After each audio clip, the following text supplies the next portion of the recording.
Yes. Hello, everyone. Welcome to a spooky episode of Downstage's Hypothetical Crossover. Unfortunately, Hayden cannot join us tonight. He's busy doing some other stuff, I believe, probably some important business they had to attend to. So it's just me and Def tonight, just talking Oh, about, hello. yes, me and him just talking about, well, a hypothetical crossover between the defenders of moral Daredevil, Jessica Jones, Luke Cage, Iron Fist, versus the icons of horror, Freddy Krueger, Jason Voorhees, Michael Myers, and Leatherface. I feel like we should have Uh, dressed up a bit more. I feel like we're so underdressed for this Halloween episode, but I guess we'll have to make do. Is there any I mean, stickers? Halloween is, Halloween is just Halloween. You could just Uh, dress up as yourself, and there you go. yeah, I guess we're ourselves for this particular Halloween episode. But yes, very nice. I'm glad to be here. I can't wait to hash this one Uh, out. we were. I'm not sure how long this episode will go on. I'm hoping for a good solid 30 minutes, but we'll figure out where we get there. Uh, Mhm. so Darren actually brought up a good point of actually doing a debate first, or rather like a compare and contrast to the four characters and seeing how they would, logistically actually fight against, essentially between all say Daredevil against Freddy, Jason, Michael, Leatherface, Jessica, Freddy, Jason, so forth and so on. So yeah, to start off the bat, we debate first, and then we do a little pitch about, hey, so we have all these characters. How would a hypothetical crossover actually happen? Mhm. And I have a good pitch.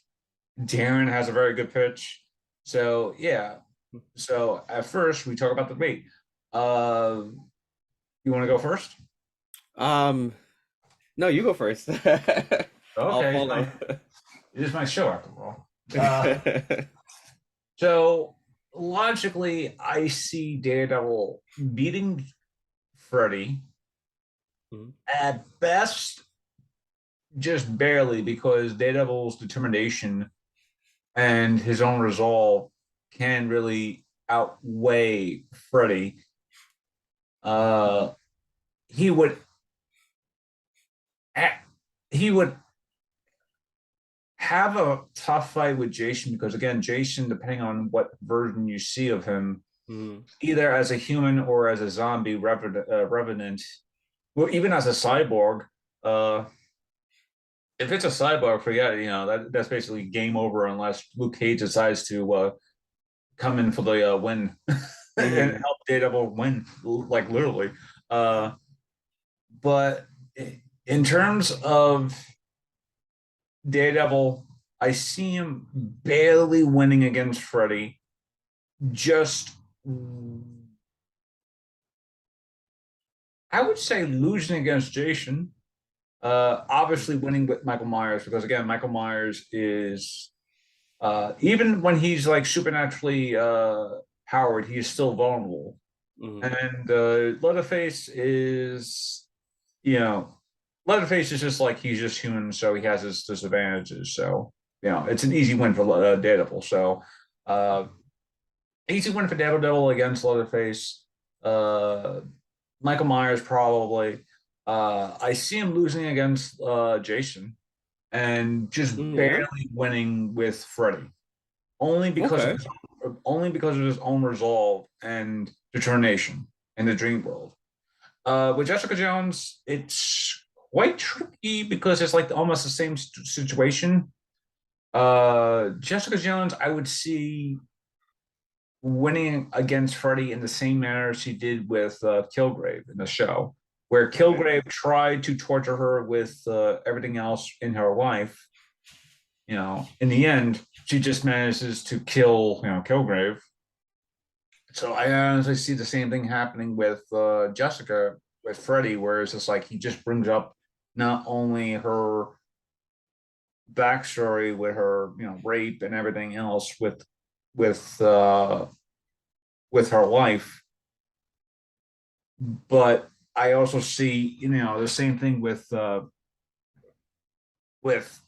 how Daredevil plays out with her own resolve just being like I would see her winning, but it was just it's like a very barely edge. And again, Freddy is not a person that could easily be, defeatable. It's like, oh Mhm. yeah, Brian, you talked about, very superpowered individuals. Well, one, technically speaking, Luke Cage and Daniel and Jessica are really the only ones with real superpowers. Daredevil has superpowers, but his superpower is his like hyper sense of hearing.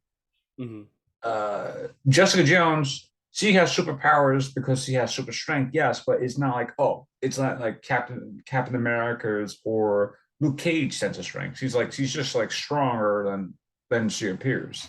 Mhm. You know, uh, with Luke Cage, again, Luke Cage is just basically strong as humanly possible, but even more stronger. And then you have Iron Fist, whose literally power is his chi force. Yeah. Yeah. But even with Jessica facing someone like Freddy, it is still going to be like anyone who does face Freddy has to does come off scarred, Mhm. both physically and mentally. It is definitely one like a very a psychological torment of a victor. I mean, of a victim against a sadist, essentially. Mhm.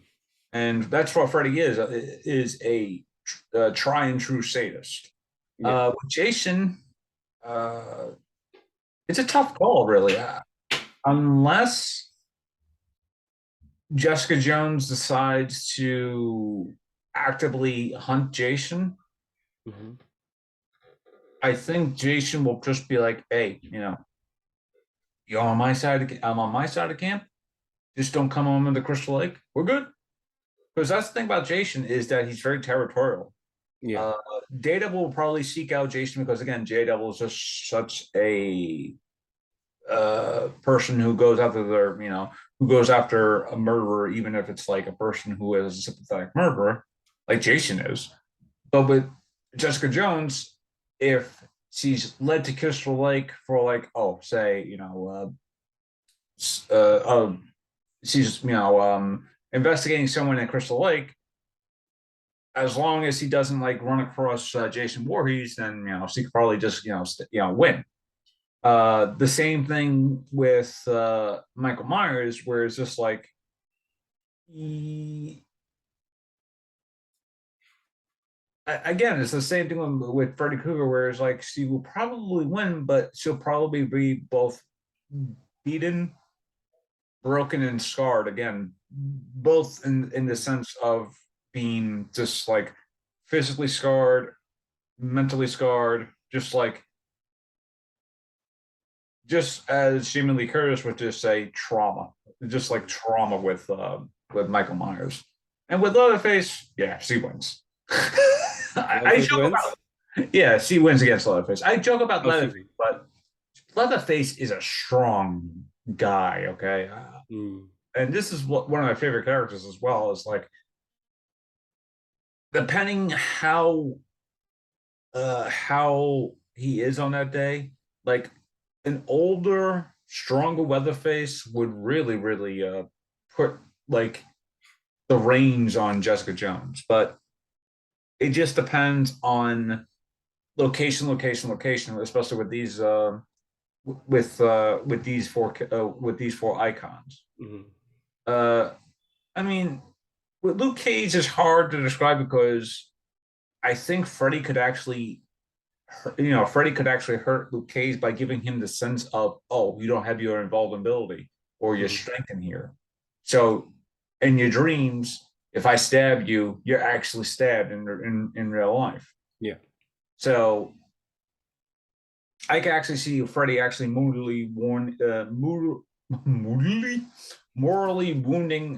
Luke in some sense. Would he survive?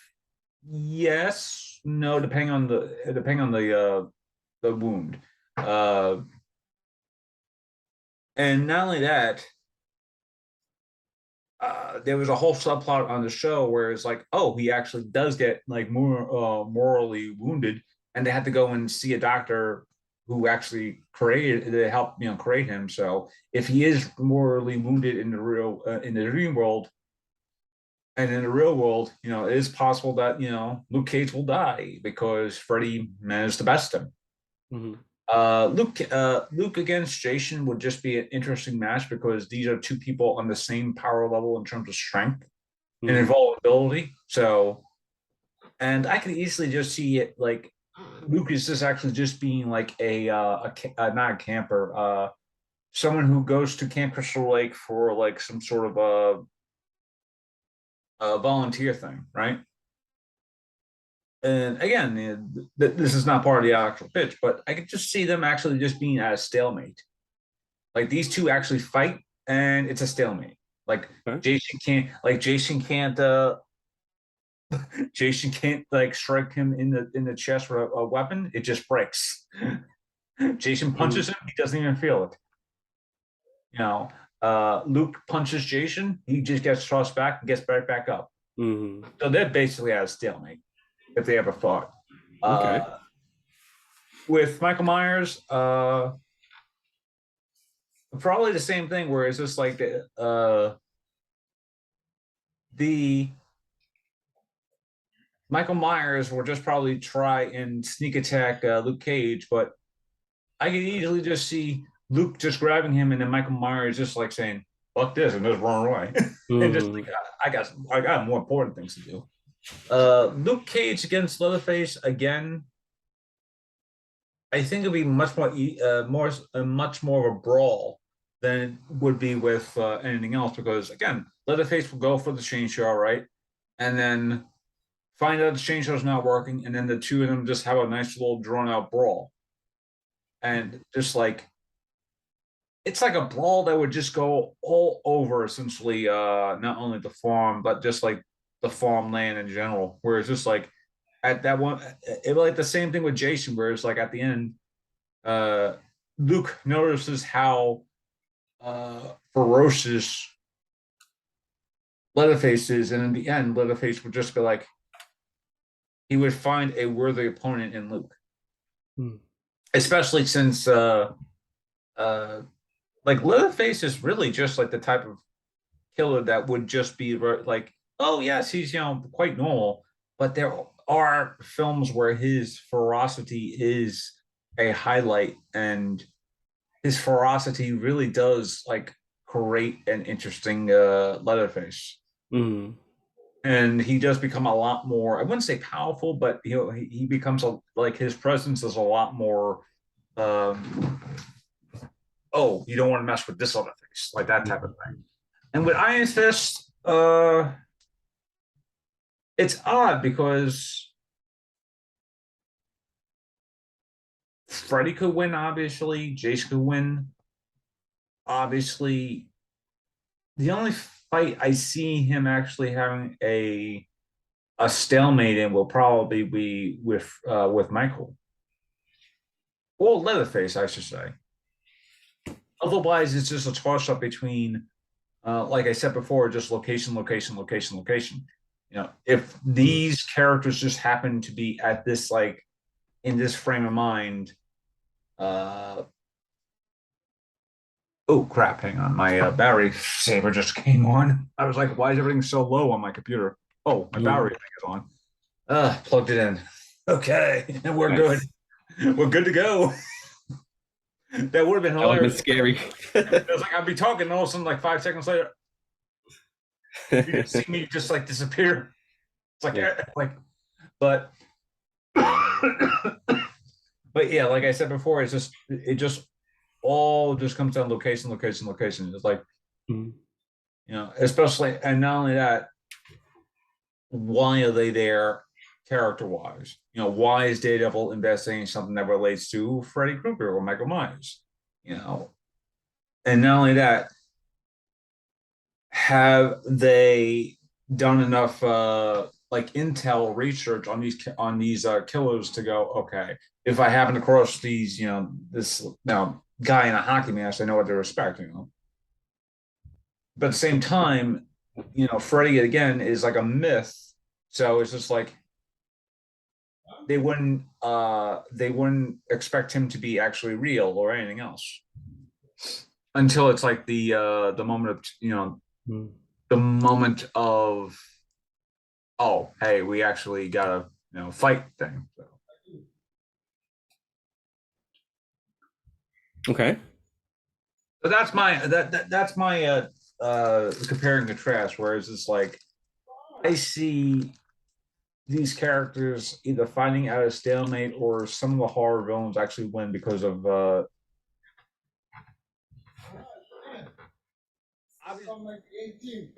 yeah, I see it as either easy wins, right?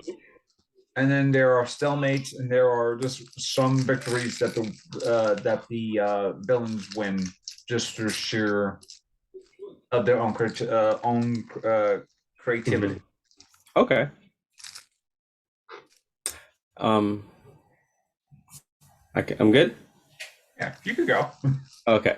And I apologize for any background noise. My apartment is being slightly renovated, so there's some Hmm. noise outside. So I apologize for that. So that's a good comparison, I think, for most of all of them.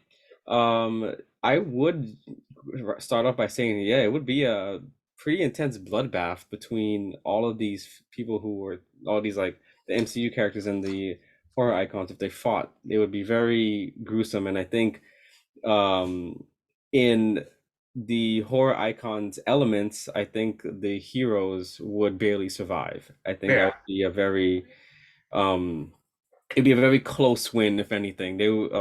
So like Daredevil, I would see him putting up a good fight, but I think versus all of them, I think he would actually die if he were in any of these horror icons elements. So if he was a Freddy, and in the dream sequence, Freddy could do all these tricks and eventually just cut him up into pieces. And then if we go to Michael Myers, Michael Myers somehow can just walk and be there whenever he needs to be. And I think he's very hard to kill, as we can see in all these movies and even the more current movies. He's very hard to kill, and I think it shows in his strength because we see him in spoilers, but we see him in the end of Halloween Kills like take on all these civilians, these citizens of the town, and after being beaten, so anyone else would die from that, but he was beaten to the inch of his life and just got up, even from direct stabbing and direct gunshot wounds. He got up and he killed all of them. And I don't think Hmm. that's an opponent Daredevil could handle. Honestly, I think Daredevil would think he won, and he'd probably give the same speech he gave to Fisk at the end of season 3, and but I think he would get up. Michael Myers would get up and um, cut his head off. All right, and who's next? Jason Voorhees. Yeah, Jason Voorhees is an unstoppable force, especially for talking about his ex rendition where he's like a half cyborg or something. Yeah, he wouldn't stand a chance, especially if he's in Crystal Lake. Daredevil wouldn't. He would again put up a good fight, but it'd be the same kind of death as Michael Myers. Again, head cut off, and maybe cut up just a bit more. So Jason is a formidable force. I don't think Daredevil he would put up a good fight, but I think he wouldn't last that long. He is still only human. Who we got next? Leatherface. I think Leatherface he probably have the best option to fighting, especially since Leatherface is and all of these icons, their element is surprise. It's like sneaky. It's moving around. Yeah. But I think Leatherface would be the most he'd be the easier to spot because he got that chainsaw. So Daredevil would hit that in a second and avoid it and dodge it. So I believe Leatherface might be the only one he would actually be able to defeat properly with his natural skills, and Leatherface not having any other supernatural powers other than the chainsaw, which is just a chainsaw, and Daredevil's ability could And just being a outsmart good old him. boy. Huh? And just being a good old boy. Yeah, and he just knows how to fight. So Leatherface, I think, would be the one to die in that situation.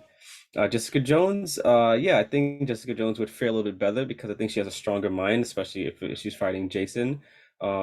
Especially if she's like in the dream world, I think she has a stronger mind to kind of combat that. And with her power set, which is just very strong, I think she'd be able to. kind of maybe outsmart and also kind of not take any BS from a guy like Jason. I mean, like Freddy. But I think she would get out of it fairly caught up, though. I think she would take a lot of beating, but I don't think I think she would end up defeating Freddy. From Michael Myers, I think she would put up a good fight too, just because she is again she has that power, and Michael Myers is a strong guy. But I think in that same situation that I put Daredevil in, if he Daredevil Michael Myers could fight off an entire town, and so could Jessica Jones. So it wouldn't be, and she could do it with a better ease too. So I think she would again walk out of it pretty caught up because although she's super strong, she's very vulnerable still. So I think she would walk out of it pretty cut up, maybe even missing a limb. But we'll save that for Leatherface.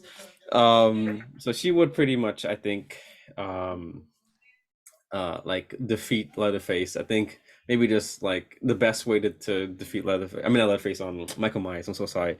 Uh, the best way to get him would be to maybe just punch a hole in his head. Well, yeah. She would have the force. Jason, I think Jason would again it's a pretty close fight if we put again these MCU characters in the horror icons element. I think the other way around. I think they'd win no matter what because they have their elements in, Yeah. and they're obviously just way stronger than these horror icons. Granted, not to no disrespect to the icons, but like they're superheroes in a sense, so they have supernatural power. I mean, superhuman powers, and they have supernatural powers. So it's I think the human powers would beat the natural powers. So we're on Jason, right? So Jason, Yeah. I think would again element of surprise. I think he'd come the close to maybe killing Jessica Jones, just because he's an unstoppable force similar to Michael. But Yeah. um, it's just I don't know. He would I don't know like he always finds a way to come back, and I think he would kind of use like the trees and everything to kind of just be a surprising force.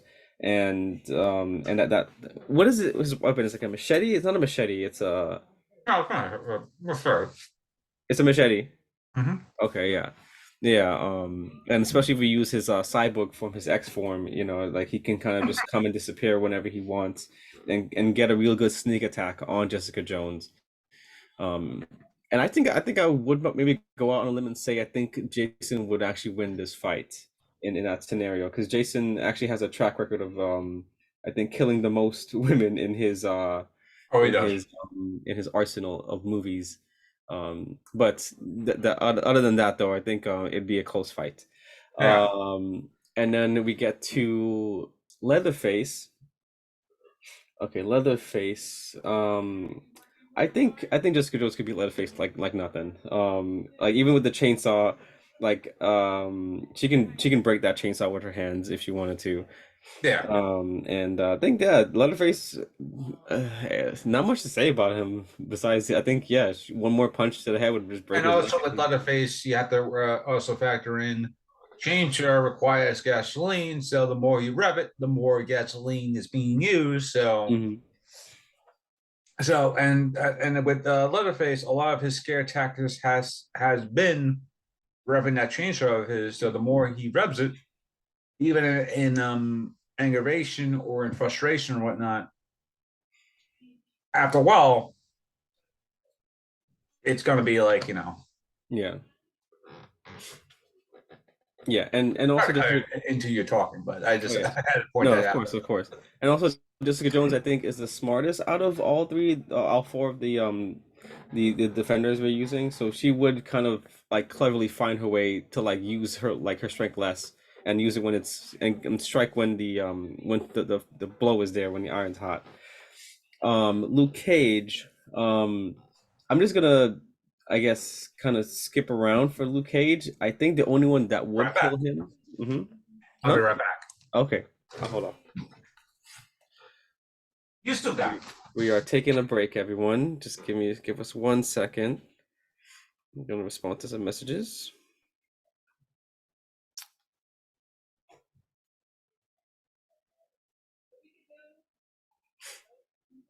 And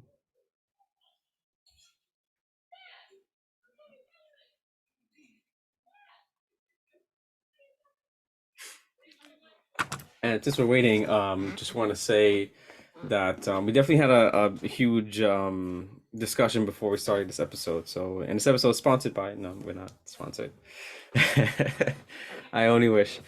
Um, but yeah, so this is a pretty fun episode so far. What do you guys think? Comment below.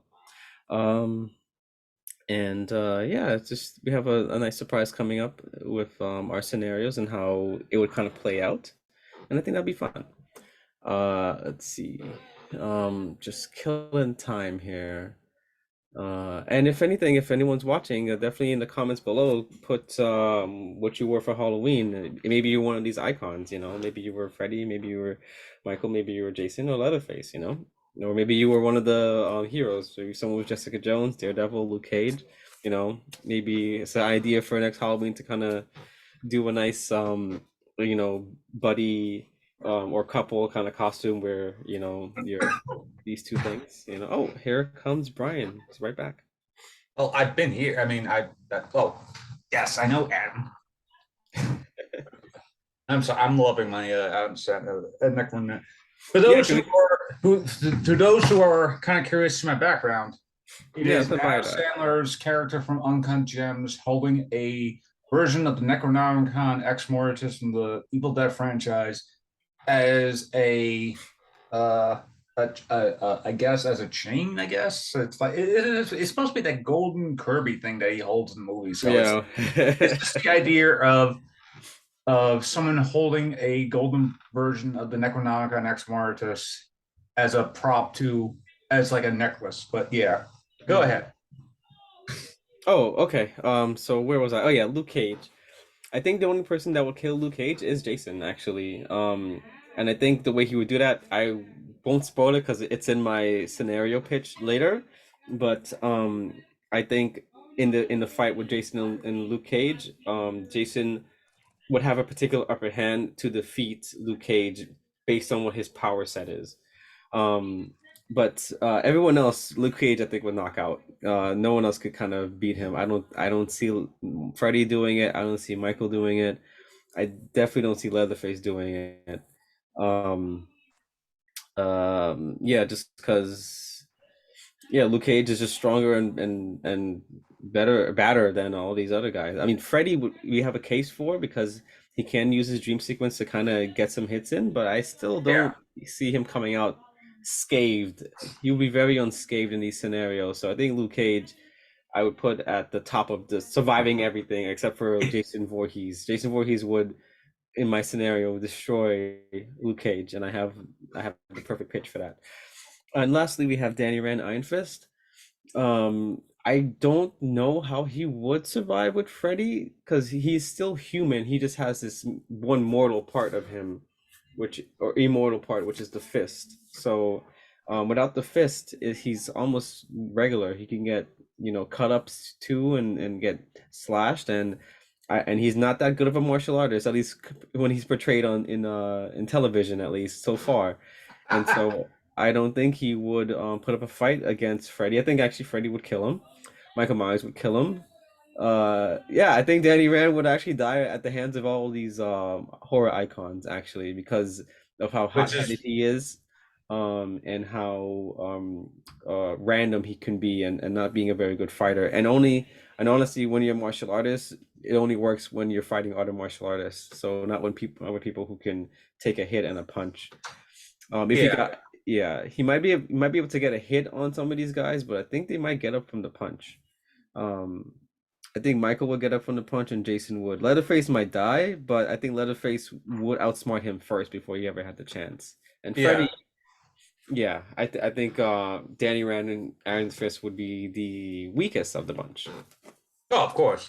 Yeah. Specifically, since Danny's whole thing, especially in the TV show, was that he was trained to use this martial art and this chi, and then figure it out, and then finding out how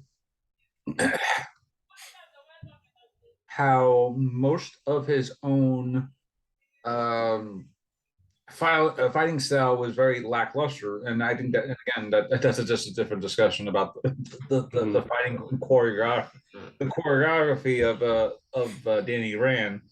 I mean, they do make it better going into Defenders somewhat, and then going into season two marginally better, but yeah, it definitely feels like Danny Rand is probably like the weakest of the bunch compared to Daredevil, Jessica Jones, and Luke Cage, who obviously have their own strengths, but because Danny is just basically a normal guy who is able to channel his chi into one punch, it's like, yeah, Hmm. it's obviously much more of an easier battle to be defeated. I mean, much more of a defeatable battle in some of these things. Like I do agree. It's like Danny will probably get like some licks in with these characters, but then suddenly it's just like, oh,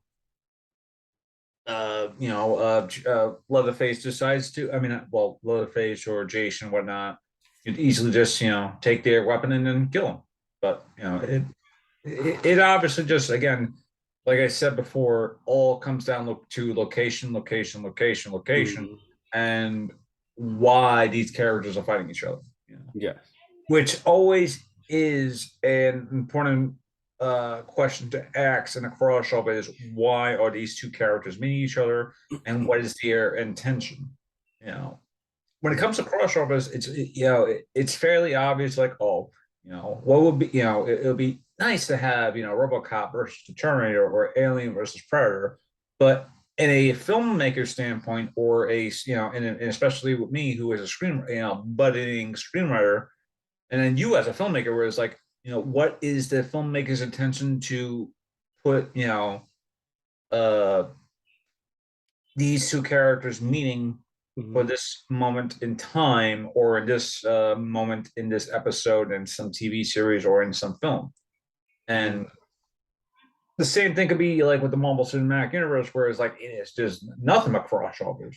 But Hmm. when two horror franchises, come together, that's usually a very special moment because that's usually like saying, "Hey, this production team has an idea. This production has the same idea somewhat. Let's just like just merge them into one idea." So it definitely feels like with crossovers, Hmm. it has to do with location, but also more importantly, what is driving these characters into meeting these characters. All right. You want to go with your pitch? Yeah, I'll go with my pitch first, unless you want to go with your pitch. Nah, it's your show. Okay, okay, okay. All right. So, like I said before, we do a little debating on this. I think we were going forward with a format with the hypothetical crossover. We do a debate on the pros and cons of these characters, especially their strengths and weaknesses, skills and whatnot. Hmm. Uh, and then logically, how would these two characters fight against each other? But then going forward is like, okay, so I would have a pitch, maybe you would have a pitch, and Hayden, when he would be here, he would have his own pitch. Hmm. Um, so my pitch for the Defenders against the Horror Icons is quite easily. Uh, we open in obviously Hell's Kitchen, New York. Well, Hell's Kitchen, Manhattan, New York, or I should just it. I know it's a very odd neighborhood in Manhattan to say. It's like, oh, I come from Hell's Kitchen, Manhattan, or Hell's Kitchen, New York. It's like it's a very weird thing. Is like it's basically saying, oh yeah, I come from Midtown or something like that. Okay. But we open up in Hell's Kitchen, right? There's been a string of satanic killings happening in and around the neighborhood. Hmm. Daredevil's the first on the scene. He talks to a cop, Mahoney, who we all know is the local cop around Hell's Kitchen, who obviously helps so not only Jessica Jones, but Luke Cage and Iron Fist whenever he can. Uh, Mahoney tells him that there has been a string of killings that's been happening in around the Hell's Kitchen that are invoking satanic rituals and just killings in nature. Uh, Daredevil figuring that he needs some help, calls Mhm. upon Jessica Jones to say, "Hey, Jessica, there's been a recent string of killings. I feel like I need your help." She goes, "Okay, just like you owe me or something like that." And Mhm. she goes and finds some info about some of the other killings, tells it to Daredevil. Around the same time in Harlem, Danny Rand and Luke Cage are catching up, right? Because even though Luke Cage is the owner of the Harlem Nights Club, I think that's what it's called. No. I think it's Mhm. called Harlem Paradise. So, but basically the big nightclub that Cottonmouth owns in the Mhm. show. Because in the end of Luke Cage's show, he gets to own it. Spoiler alert for a show that's been out for like 5 years now. Mhm. But with Luke Cage and Danny, they're just catching up all that stuff, and then one night, right before Luke Cage, I mean not Luke, right before Danny goes back to, I think his main of operations is more or less like the more richer side of Manhattan, so that would be probably like maybe Upper East Side or just East Side or somewhere along the East Side, where the more rich business area is. Mhm. Uh, so right before Danny goes to to take care of that, they hear screaming, and Danny and Luke go on track screening. They find that the screaming is happening in the park, and a jogger has found the body of another victim of the satanic killing that's been happening all over the city, and now it has just reached Harlem. So Mhm. naturally, Luke is, a little pissed off because someone decided to kill someone in his neighborhood, specifically in this violent manner. And Danny, goes back to his base of operations and whatnot, and then finds out that these killings have been happening in not Harlem, Hell's Kitchen as well. Mhm. Calls upon Daredevil. I mean, Matt and Jessica have about what happened with them. They relay all the information they have. He tells Luke, and the four of them decide to get together to find essentially what is happening. What is causing all these satanic killings happening, right? Well, like why is all these killings happening? Mhm. And sure enough, uh, they find that one of the sites had a letter saying, it's like one of those like "come and find me" letters, like how the serial killer always taunts the police is like "come and find me," and they always have like some sort of like cryptogram or Mhm. you know I think I forgot what it is called. I think it is called a cryptogram, where it's just basically it's all these random words that you just basically turn into an actual thing, and then Mhm. they find location of this killer about to kill his next target inside an old movie theater in Midtown, because again there is a lot of old theaters in Midtown that actually are still like there, but they haven't been like renovated or just like you'd be surprised like how many old theaters there are in New York City that haven't been touched and whatnot. And then they find that there is someone on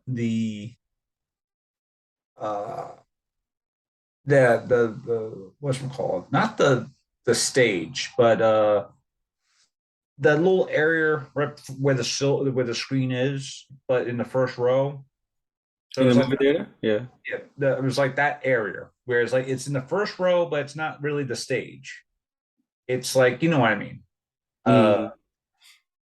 and they find someone being strung up, all that stuff, and Daredevil was like, he's automatically already about to try and get this guy, and then suddenly, before Daredevil, Jessica, Luke, and Danny could even respond or even react, they find themselves just being like tossed away like garbage. So and then Luke, is the first one to get up because again, he's really invulnerable.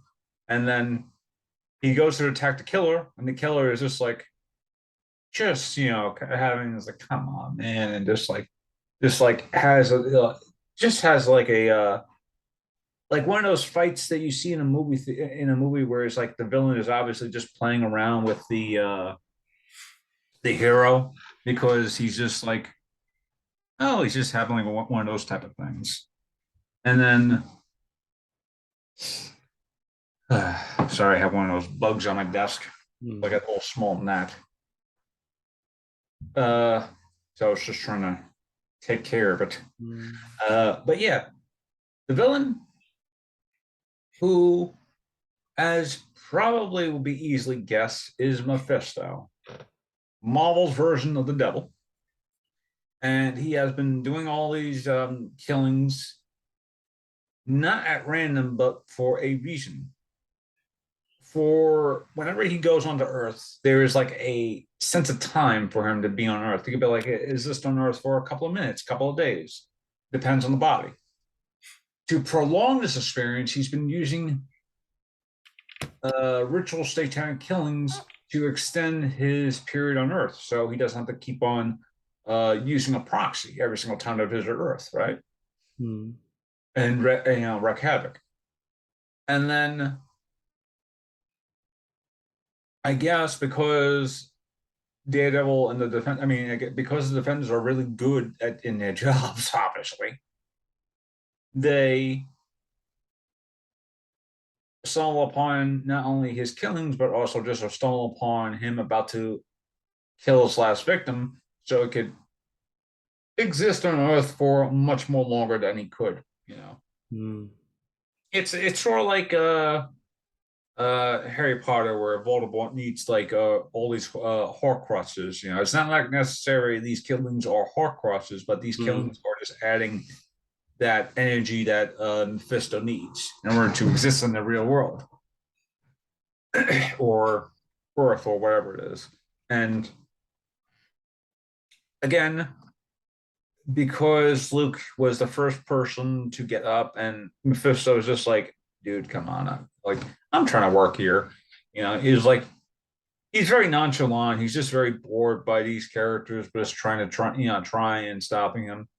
So in a classic Mephisto move, he takes the Fordham and just transfers him off of reality itself into the reality of the silver screen. And in that moment, you can guess where I'm going with this one. Daredevil, Jessica Jones, Luke Cage, Danny Rand, the Immortal Iron Fist find themselves trapped inside a horror movie where the main villains are Freddy Krueger, Jason Voorhees, Michael Myers, and Leatherface.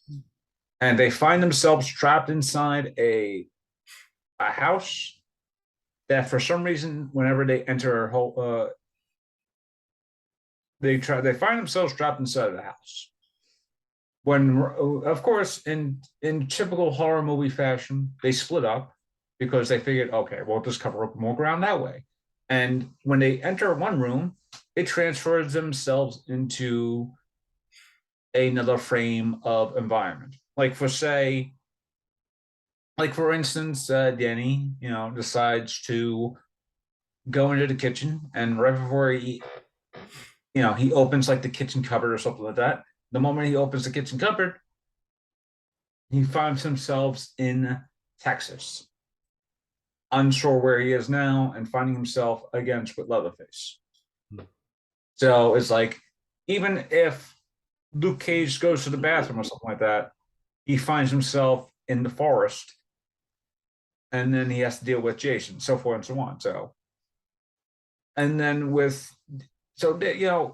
as the defenders are trying to figuring out, where they are in this house, Mephisto in the real world has already escaped, because naturally, this guy is just like this guy has, he has, business to attend to. Ghost Rider is about to He found out Ghost Rider is about to find him again, and there's like, oh, crap, gotta escape. Hmm. Because again, Ghost Rider and him, they go way back. But at the point of that, though, Ghost Mephisto has already escaped, and a minute later, the defenders essentially hop out of the silver screen and and fall back into the real world. But you're saying to yourself, Brian, didn't you just skip a whole thing about what happened? How are they still? You know, they just went into the real. They just went into the thing, and now all of a sudden they're back in the real world. Like you just skipped a whole part, like how all these fights. Hmm. My gentle viewer, how wrong you are. You see, while it is only a minute past since they were forcibly inserted into the silver screen, hours have either hours or days have passed in terms of their encounters with the horror icons. So, as I said before, the foursome they open doors and find themselves in different versions of a horror movie. With Daredevil, he finds himself in the boiler room, and like we were saying before, uh, the idea of Daredevil seeing will be interesting because he is a blind man who hasn't seen with his eyes since he was a kid. So him being in Freddy's environment, right? And then suddenly being able to see will probably send him into like almost like a sensory overload where it's just like this is not normal. And him automatically entering Freddy's environment because these are constructs by Mephisto, right? He automatically knows that something's wrong, and Freddy doesn't even wait into attacking. I mean, obviously he waits to attack because that's Freddy's thing. Because Freddy waits until he attacks for the moment just right. Again, because Freddy is a sadist, and sadists really love tormenting people. And with Freddy, he more or less,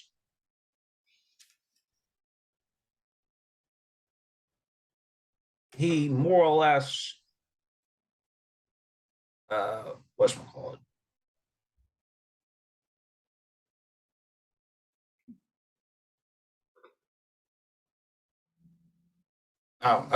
Anyway, something happened outside.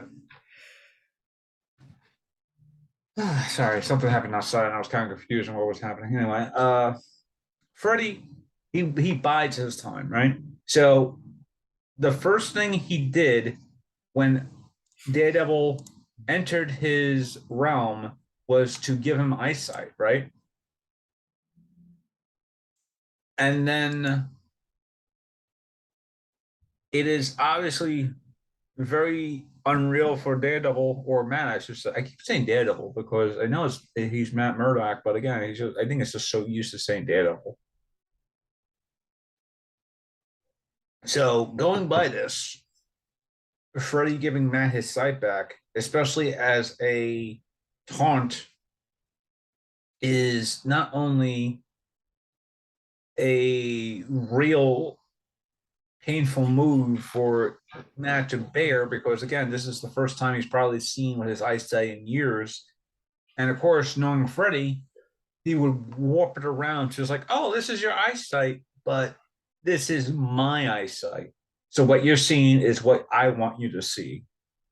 And what he sees is essentially uh, memories of things that Matt has, done in the past that he's regret. Like Alexa's death, him not being able to save his father, uh, stuff with Karen, his fights with Froggy, uh, the stuff with Wilson Fisk, Poindexter, essentially him being able to relive these memories as a way of actually seeing these memories play out in front of him. Because again, Freddy is like that. And while Daredevil is getting more and more angrier by the second, Uh, that's when Freddy attacks him and basically tries to kill him. Again, this is this is essentially classic Freddy, where it's just basically where he more or less just buys his time using memories of the past to haunt you into, not only your worst fears, but your worst memories as well, and then attacks you. Because he'd rather have you not necessarily at a point of fear, but a point of having himself believing he's in control. So while Freddy and Matt are dealing with that, I mean, while Freddy is fighting with Matt in the boiler room, Jessica finds herself the only one in this household who hasn't opened the door because she's a smart lady. like her perception is like really key, and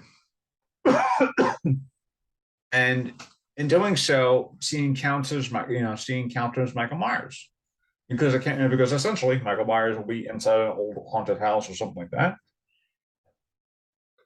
And in doing so, the two of them have a fight, obviously. Uh, it wouldn't be like one of those drawn out fights because I think Jessica would probably do her best to hide, right? And then while she's hiding, because even though she has all these power, I think I think that's also another thing. Was like the moment they entered the silver screen, they knew that their powers weren't there. Like they know they're only as strong as they are mentally, like physically. I mean, uh, so they don't have all these powers anymore, like physical powers, like their super strength and all that stuff. Mm-hmm. But they still have their training and whatnot. Sorry, my nose is really itchy right now. It's that time of the season. Mm-hmm. Yeah, I'm trying to hold my drippy nose in right now. Trust me.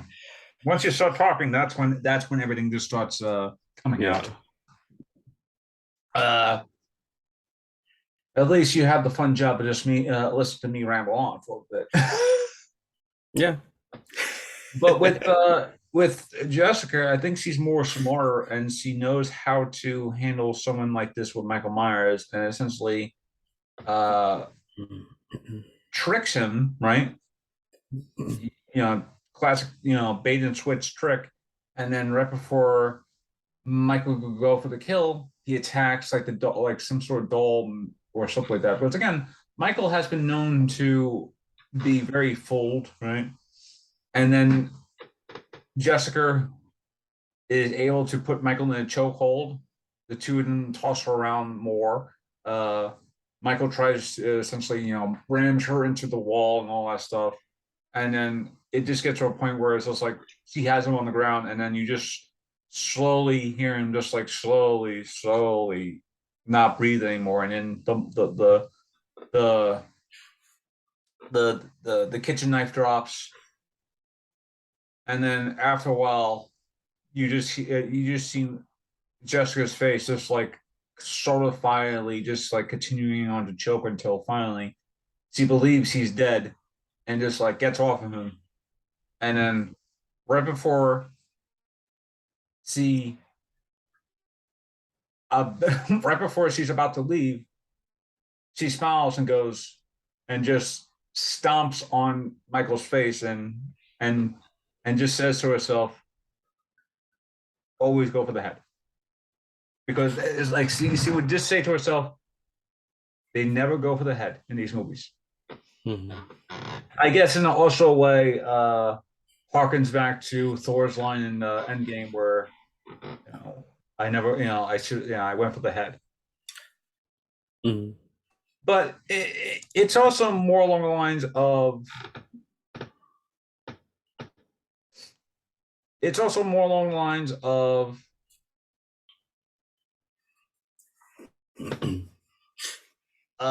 Jessica being a very smart cookie and actually being able to take out Michael through not only her determination, but her also skills as an investigative private eye, and essentially doing all that. Mhm. Because when it comes down to it, Jessica Jones really does have a very down and out brawl style where does happen. Uh, Yada yada yada. Jessica has taken care of Michael Myers even after a long out fight. Uh, Luke Cage finds himself in the forest, right? And Mhm. then sees Jason Voorhees killing some camper or something like that. And the first thing Luke says is "Sweet Christmas," obviously, Mhm. and the two of them see each other. And like I said before, it's a drawn out stalemate. Even without Luke having his like mental powers and whatnot, he still manages to beat Jason, and Jason still manages to beat Luke. And the two of them just kind of like just walks away, and just like Luke finds a way to go back into where the house was, and then Mhm. afterwards they're just like you just see Luke and just Jason just staring at each other and goes almost like this ain't over between the two of us, like like like literally just does that. Mhm. And again with back to with Iron Fist, because he doesn't have his chi in him. Iron Fist against Jason would probably go as well as you expect. Jason, not Jason, Leatherface would probably go as well as expect because of the Leatherface's chainsaw, right? Uh, he may have cut off, Danny's hand, and Danny is just like has to. And then there's this whole thing where Danny feels like he's not because he doesn't have the his fist anymore. He doesn't feel like he has the title of the Immortal Iron Fist, right? Mhm. And then during all that, he would have like a thing where it's like maybe another Iron Fist will come out and talk to him like spiritually, or maybe his mentor will come and talk to him and all that stuff, you know. And then he figures out that he doesn't need his fist to take out Jason, and uses his natural skills as as someone who has been taught to be in the shadows, to use those shadows to attack, and essentially attacks Leatherface to a point where he actually kills him, maybe with his own chainsaw in a obviously creative way and whatnot. Which leads me back to Matt Murdock and Freddy. Freddy is again tormenting him with all the death and destruction that Daredevil has done, and it takes him a few seconds really really harken back to what he said to Speed, what he said to Fist, where he says, "I beat you. The city has beaten you," and you hear the Daredevil music, and then suddenly it's like, "Oh, Matt is just killing that." Well, Matt is just like beating the shit out of Freddy, in that classic manner.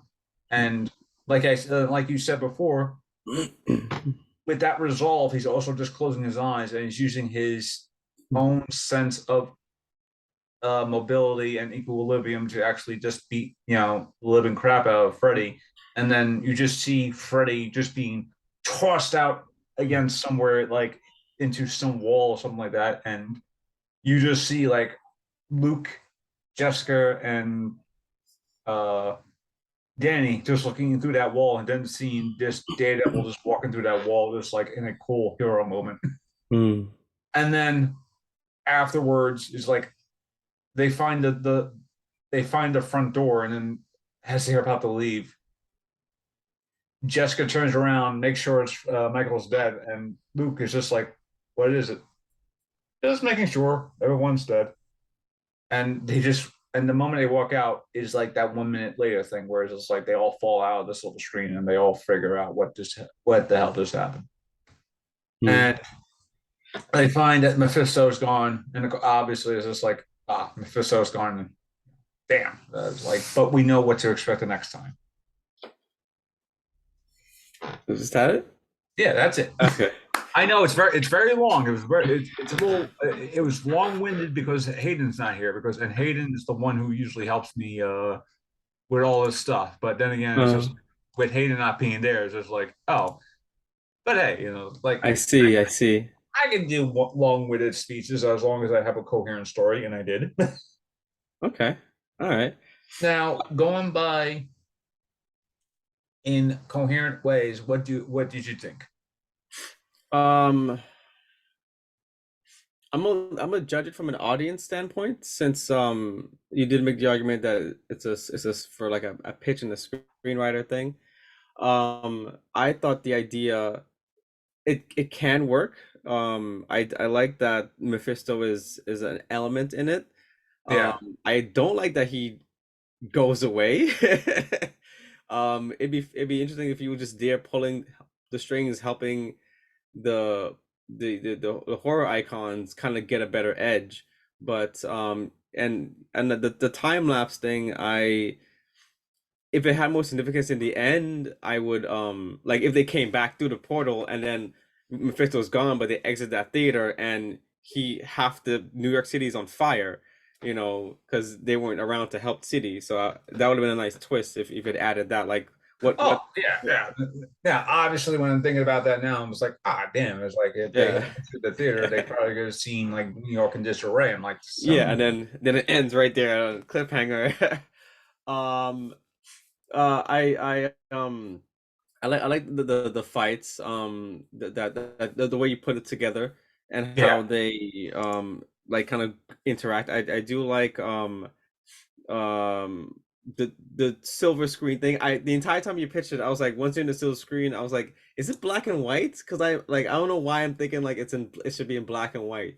I mean, it would be a nice juxtaposition of like the real world versus like the horror world, but I don't know why I was thinking black and white. I was thinking like black and white horror, and I was like, right. Because Werewolf by Night, which just came out on Disney oh, Plus, okay, yeah, yeah, is yeah. in black and white. Yeah, so I mean, yeah, I think I know something about you saying silver screen makes me think of like old-timey movies. Um but yeah, I imagine like it being in that kind of aesthetic. And I do like the doorway idea where like they would kind of go Yeah, through different doorways and they would be in a different location. I like that, like, and it has like um Inception vibes, and also there's a movie called The Adjustment Bureau. I don't know if you've ever seen it, but yeah. it's I've had, but it's been a while. It's been like yeah, a few years, probably several years. yeah. So it's like that idea of like there's like these like top people that can kind of shift the reality of New York City. Um, so that was kind of cool to like it's like different doorways and gates that you just open, and like their reality shifts dramatically. Like it's very interesting. And I know I shared this concept, but like with Daredevil like having sight now, and like him having to like adjust to that particular like thing. But I would have liked to know what everyone else's side effects would be too.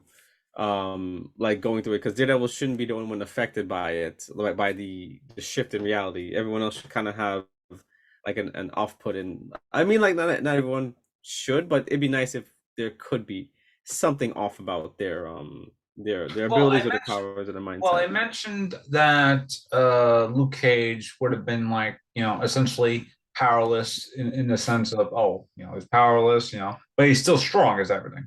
Because, again, he's just using his own physical strength without powers. Jessica Mm, Jones, even without her strength, she's just using her trainings as an investigative, private eye. And with right, right. with Danny Rand, he finds out that he doesn't have the chi and everything, but he's just still using Oh, his okay. martial arts training. Okay, got it. I think I've kind of like touched upon that on there, but it was just like in my rambling, I was just like I don't like kind of like Okay, I can't really perhaps I streamline missed it, it. The audience, you can go back and comment and timestamp folks. when he said that. Folks, in future episodes, God willing, I will have more streamlined comments and actual coherent background for some of these stuff. Okay. Okay, but I think that those are all my notes. Yeah, that's all my notes. Okay, now your turn. Even though it's like I know you're probably like, okay, you talk like for 30 minutes, I can just do it in 5. Not necessarily, but I will start by saying this. When it comes to for me to pitch an idea, the idea of a pitch to me kind of gets to the meat of it and leaves some details to be desired.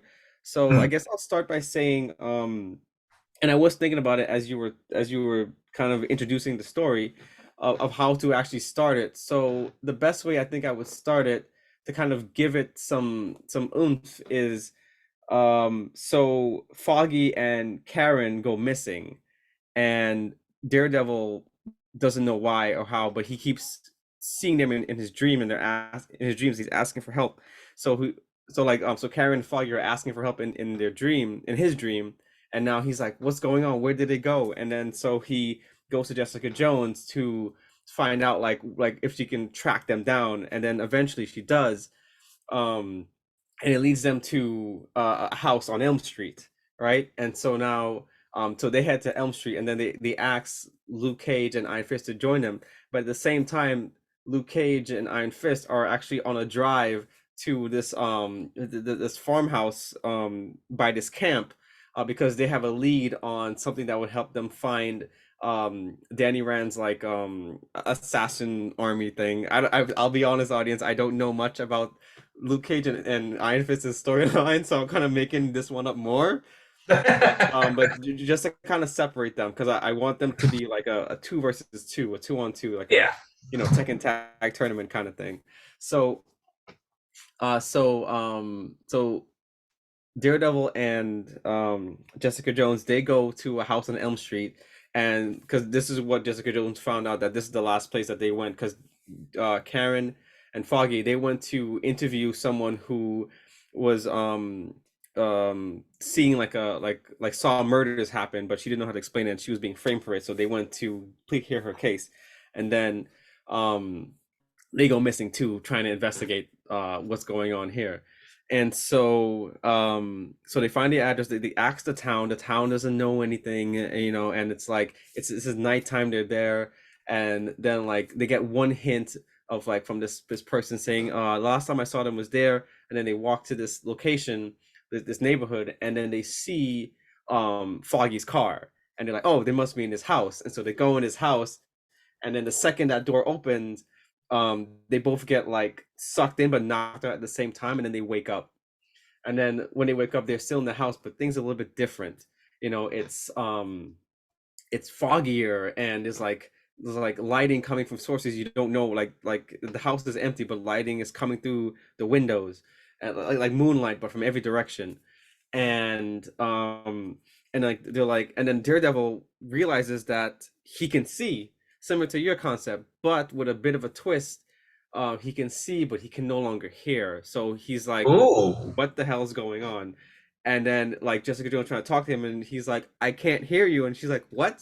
And then she's like, can you see me? He's like, I can see you. And like she can read his lips. And she's like, what the hell? And then and now they're like, and then they hear kind of confused and like, what's going on? And then they hear like Freddy, and they hear like the knives kind of just sharpening themselves. And so now they're like walking around this house, and then they're like going upstairs and downstairs, like they're following these noises, and they're hearing faint sounds of Foggy and Karen. And then Jessica Jones starts hearing people that's passed away in her life. She's like, what's going on? And then like the door opens up again, the one that came through, and then they go out into the street, and then it's just fog everywhere, and the street lamps are just now they're more brighter, so they're just like, so that's the only thing illuminating the street. And it's like foggy and it's wet and everything. Foggy. But then like they keep seeing, so then Daredevil, because he can see, he starts like seeing Foggy and Karen, and he's like, and he's trying to talk to them, but like, and they're like just there faintly, but they're not like trying to communicate with him, and he can't even hear them anyways. But Jessica Jones doesn't see what he sees. She only sees what she can see, basically, which is like people from her past that have passed away, and Yeah. then it turns out, so Freddy then shows up, and then he reveals they are these people. You can see them because they have passed away. So it means that he's killed Foggy and Karen. So this makes Daredevil really mad. Even though he can't hear, he can kind of understand that. Like he can read the mouth and everything, and he's like, so he understands that that they're actually dead, and now he's like goes to like fight Freddy Krueger, but unfortunately Daredevil is no match for Freddy. Freddy is he's too slick and he's too like in the shadows, and Daredevil's completely disadvantaged because he he can't hear, so he can only see, so he's very vulnerable and weak, and so he gets caught up a lot. And then Jessica Jones is trying to like figure out what's going on. She's watching them fight, but she's not engaging it because she's trying to study Freddy, and Freddy is like is just not paying attention to her, so she's like just watching and trying to figure out like what she can do, and eventually she'll go in to try to save Daredevil because she sees he's like losing the fight. And so before that, let's cut to Luke Cage and Iron And Fist. So now they're in this cornfield, and they're like looking for this lead. I don't know what the stories are, so I'm just gonna say like it's they're a looking lead, for, okay? It doesn't really yeah, matter. they're following a lead, and like they show up at Leatherface's farm, so like something must be in here, and so they're like they're looking around the house. They knock on the door, no one's there. Luke Cage, knocks the door in because he don't got time for this, and so like they start investigating. It's dark in there, so Iron Fist glows his fist to kind of look around, and then out of nowhere, Iron Fist gets his arm cut off at the part where the glow stops, and his by the chainsaw of Leatherface, and so now he actually is now missing his arm. And I know in the comics he might have two, so let's just for the sake of this say he has the other glow arm, but he's like severely like, what the hell with this arm? And then so now it's up to Luke Cage to kind of like fend him off. So Luke Cage, he has impenetrable skin, so he goes and gets in front of Iron Fist, and he's like trying to fight off Leatherface, but Leatherface is so like quick, and this is his environment, so he kind of just escapes and comes back and tries to cut Luke Cage, but it doesn't penetrate his skin. So he's like, so then he leaves the house. He leaves his house in the farm, and he starts running, and um then Danny Rand, he with his other fist, he kind of like glows it, and he what's that word when you is it solderize? Yeah, he starterizes it. He solderizes his fist with his other glowing fist so that he can stop the bleeding and so he can keep Yeah. fighting. And so now they're chasing I Leatherface.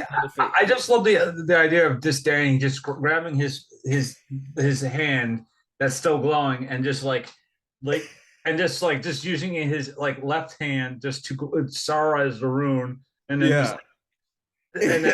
and then just like pocketing the hand just like and then running after the Leatherface. Maybe he'll pocket it. I don't know. Maybe he'll leave it. I don't know. Maybe he'll come back.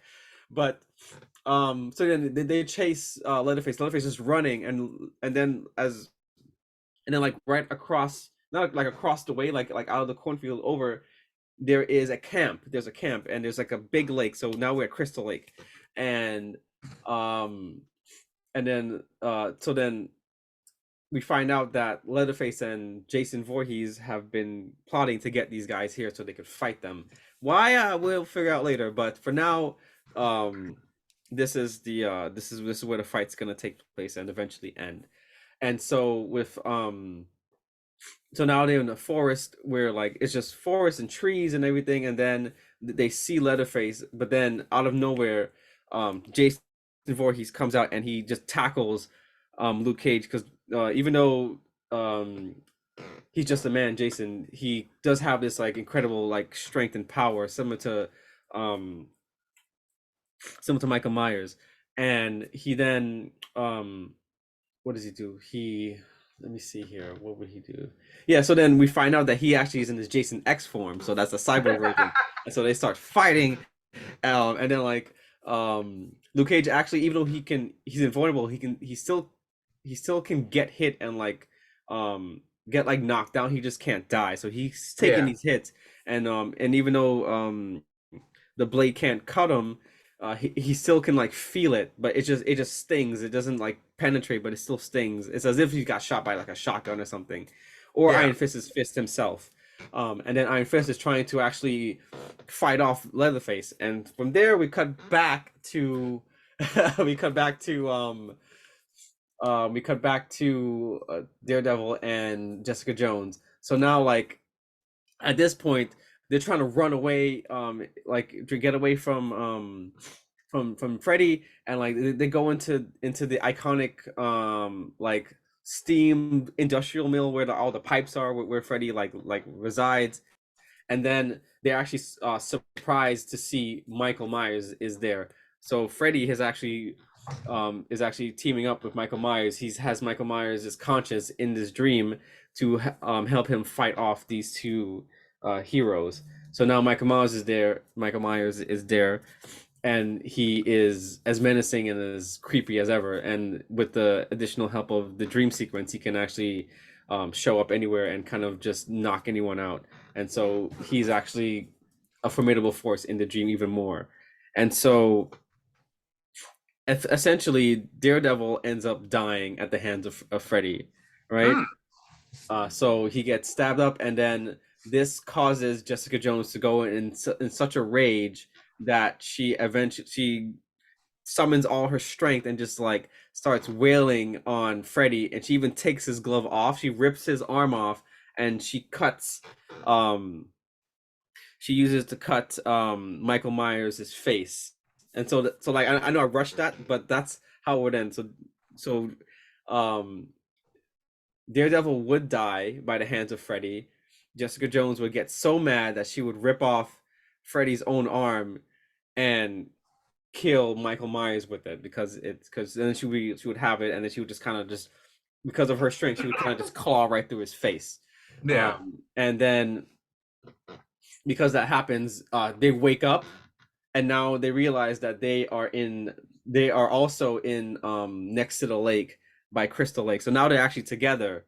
So now like after they die, after Freddy and Michael Myers dies, it unlocks it gets them out of the dream sequence. So now they actually wake up and they're actually at Crystal Lake.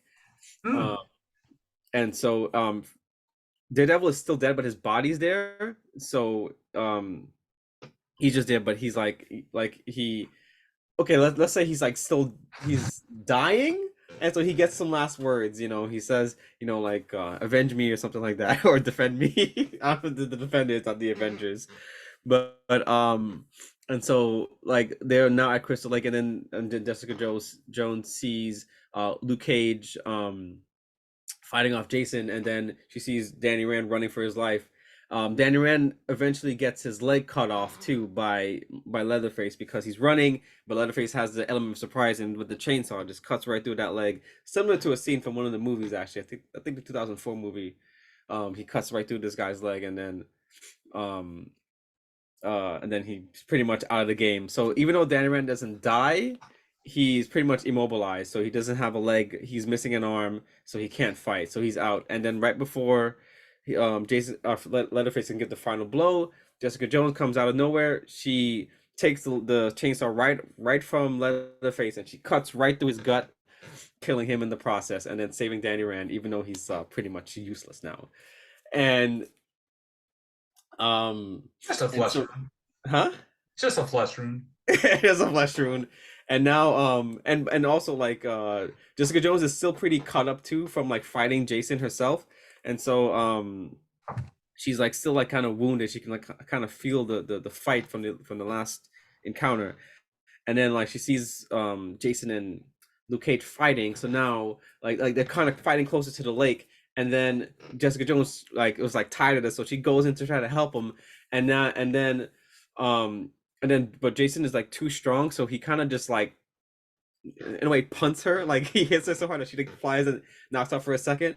Then Luke Cage tries to, well, all his might to, because he loves Jessica Jones, so he like it gives him some power to kind of try to fight him off, and then but Jason is just still too strong, and then so he kind of just like pushes Daredevil, the Daredevil, Luke Cage away, and like he kind of gets like immobilized for a second, and so he sees Daredevil's body. Now that they're both like out of the fight for a second, he sees Daredevil's body, and he tries to um throw the body into the lake, and Daredevil is still kind of alive. He's kind of like barely, and then so he throws Daredevil into the lake for some dumbass reason, I don't know. But and then like Jessica Jones Jason, sees he this. doesn't need a reason. Yeah. Then Jessica Jones sees this, and she goes and she tries to like go to save him, um and then right before she can dive into the lake, Jason actually grabs her by the neck and tries to break her neck, but he can't. But instead he like knocks her out and he throws her in the lake so she can drown.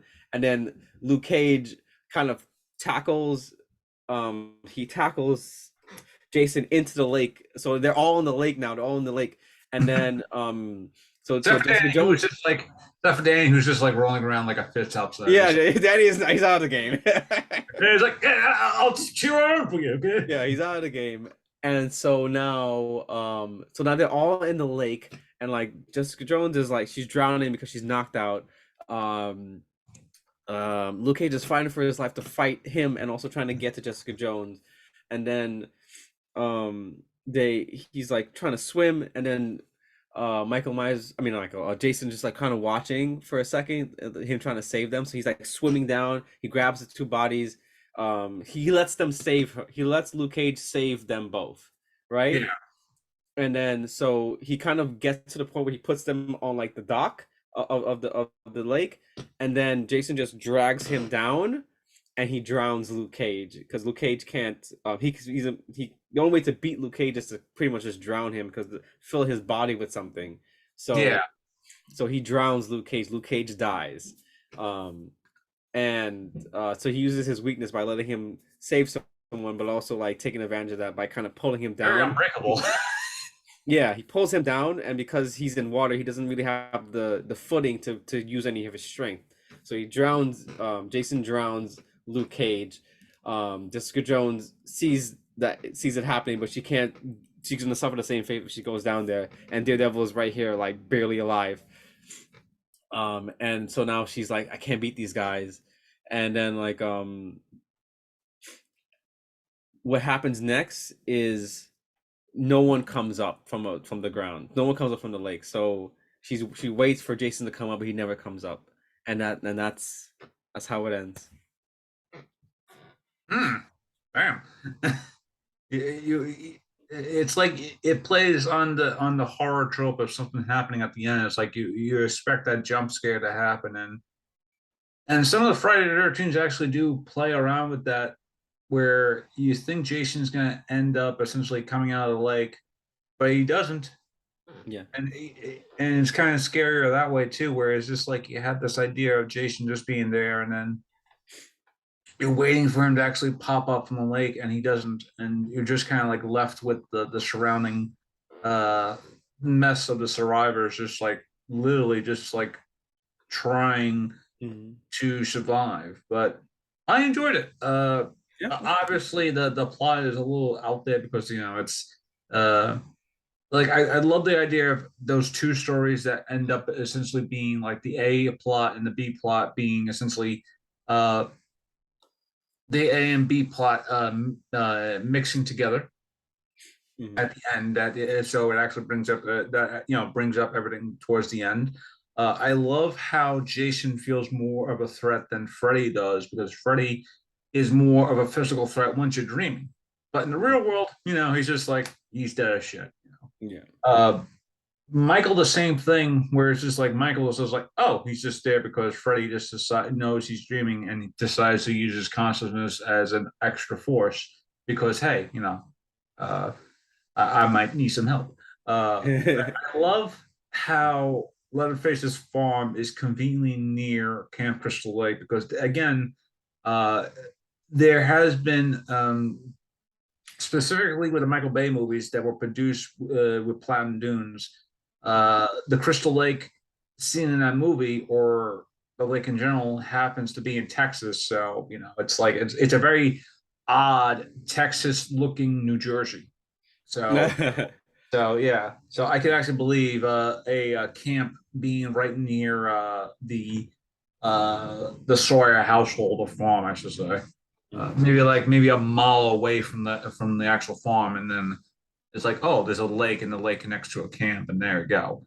Uh, I really enjoyed it. The only critique I would have is obviously figuring out who the real villain is. Like what you said before with Mephisto is like, oh, Mephisto could have been like behind the scenes, just like pulling the strings, and all that stuff. And then I would love to know what is more of the external factor of like who the real villain is, like what is really like villain wise. And then with I mean, I like the fact that you kill off Luke, you kill off Daredevil. Jessica Jones basically survives, but with very huge scars around her. And then there's basically Iron Fist, who basically not only loses his fist, but a leg as well. Yeah, so he's pretty much he's alive, but he's out of the game. Yeah. Yeah, he's just like, uh, uh, it's definitely a type of movie you would see in a